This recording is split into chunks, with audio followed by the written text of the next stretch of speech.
Shalom, selamat pagi jemaat terkasih.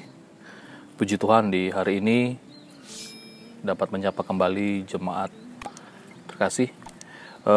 Di kesempatan yang baik ini, saya akan membagikan kebenaran firman Tuhan yang diambil dari Keluaran pasal yang ke-34 ayat 27 sampai 35. Dari firman Tuhan ini saya mengambil tema yaitu mencerminkan kasih Allah. Saya akan membacakan buat kita semua Keluaran pasal yang ke-34 ayat 27 sampai ayat yang 35. Demikian firman Tuhan. Berfirmanlah Tuhan kepada Musa, tuliskanlah segala firman ini, sebab berdasarkan firman ini telah kuadakan perjanjian dengan engkau dan Israel.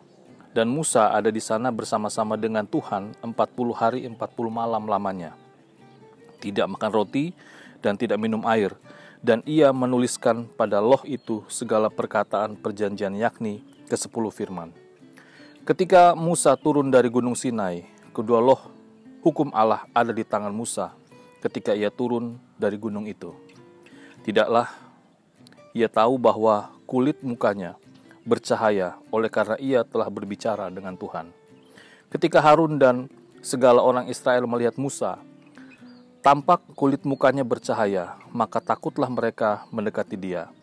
Tetapi Musa memanggil mereka, maka Harun dan segala pemimpin jemaah itu berbalik kepadanya, dan Musa berbicara kepada mereka.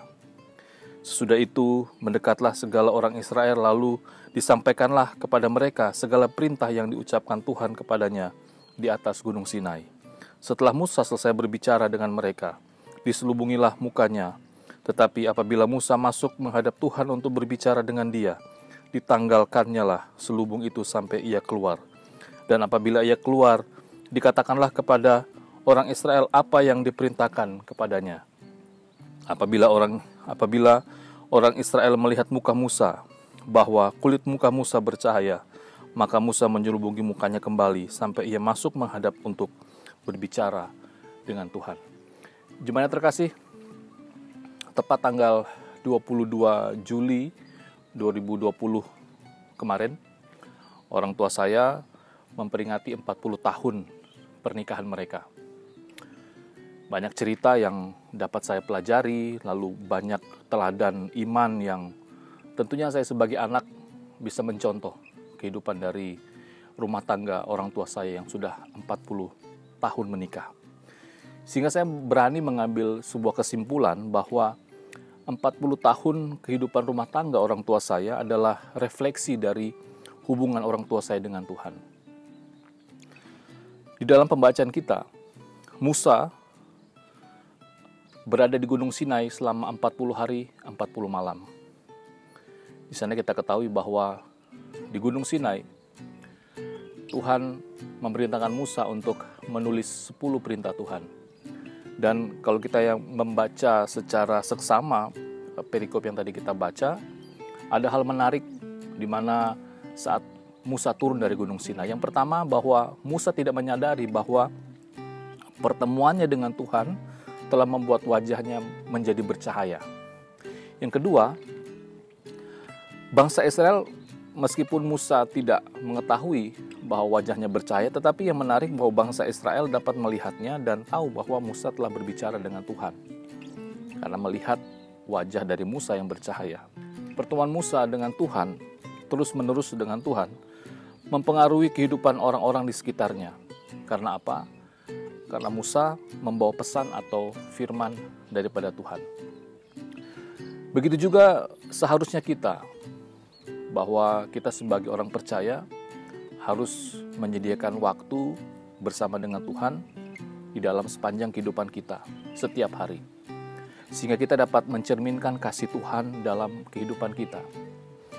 Dalam surat Rasul Paulus kepada jemaat di Korintus, dalam 2 Korintus pasal yang ketiga ayat 7-11, bahwa Paulus membandingkan ada 2 sumber cahaya yang cemerlang. Yang pertama, Rasul Paulus memberikan contoh bagaimana Musa bertemu dengan Allah dan mencerminkan cahaya kemuliaan dari hukum Taurat yang sifatnya sementara. Namun sekarang, melalui iman kita kepada Yesus Kristus, kita dapat bertemu dengan Allah yang sama juga mencerminkan kemuliaan dari Allah yang tentunya tidak terbatas tetapi terus-menerus yang mengubah kehidupan kita. Jemaat terkasih, dalam perenungan firman Tuhan di pagi ini saya berdoa dan terus berharap bahwa kiranya pertemuan kita dengan Tuhan setiap hari tentunya membawa dampak yang baik buat orang-orang di sekeliling kita. Sama seperti yang saya contohkan dari kehidupan rumah tangga orang tua saya. 40 tahun mereka hidup membangun rumah tangga dan mereka mencerminkan bagaimana kehidupan rumah tangga Kristen yang benar. Dan itu menjadi dampak buat saya sebagai anak dari mereka berdua, orang tua saya tentunya. Dan bagaimana dengan kita sebagai orang-orang percaya? Tentunya pertemuan kita dengan Tuhan setiap hari seharusnya juga menjadi dampak, seharusnya juga menjadi hal positif untuk orang-orang di sekeliling kita. Jemaat Tuhan, mari kita berdoa. Bapa kami di sorga, terima kasih. Kami bersyukur kepadamu bahwa